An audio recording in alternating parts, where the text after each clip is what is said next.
ঋষি বঙ্কিমচন্দ্র চট্টোপাধ্যায়ের ১৮৯তম জন্মবার্ষিকী আয়োজিত হলো নৈহাটির কাঁঠালপাড়ায় তার বসত বাড়িতে। পশ্চিমবঙ্গ বাংলা একাডেমি এবং উত্তর চব্বিশ পরগনা জেলা তথ্য সংস্কৃতি দপ্তরের যৌথ আয়োজনে পালিত হয় এই বিশেষ দিন। অনুষ্ঠানে উপস্থিত ছিলেন তথ্য সংস্কৃতি দপ্তরের প্রতিমন্ত্রী পূর্ণিমা চক্রবর্তী, বিধায়ক সনত সর্দার সহ বিশিষ্ট ব্যক্তিরা। এদিন পূর্ণিমা চক্রবর্তী বলেন, বঙ্কিমচন্দ্র চট্টোপাধ্যায়ের আদর্শ যুগের পর যুগ যাতে বহাল থাকে, নতুন প্রজন্ম যাতে এই আদর্শে অনুপ্রাণিত হতে পারে, তাই তার আদর্শ ঐতিহ্যকে আমাদের বজায় রাখতে হবে।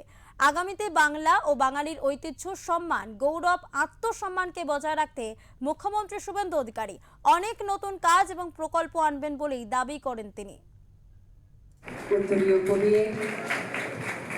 আমাদের পক্ষ থেকে একটি গাছের চারা এবং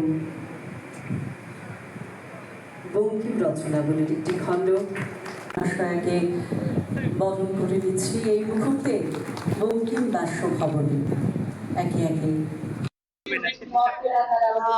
আমি নিজেকে খুবই সৌভাগ্য মনে করছি। আজকে মহান সাহিত্যকার, মহান আধুনিক বাংলার উপন্যাসের জনক ঋষি বঙ্কিমচন্দ্র চট্টোপাধ্যায় জন্মজয়ন্তী উপলক্ষে ওনার বাসস্থানে উপস্থিত হবার সৌভাগ্য পাওয়ার জন্য।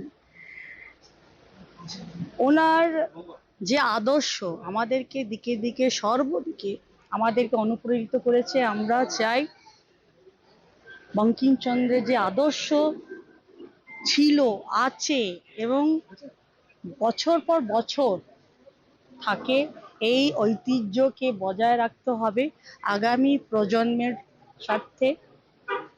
এত সুন্দর অনুষ্ঠান হলো, সবাইকে আমি ধন্যবাদ জানাই এত সুন্দর অনুষ্ঠানকে আয়োজিত করার জন্য। তথ্য সংস্কৃতি জেলা পক্ষ, সমস্ত কর্তৃপক্ষগণকে, এবং এসে অনেক কিছু দেখলাম। আমি প্রথমবার এলাম।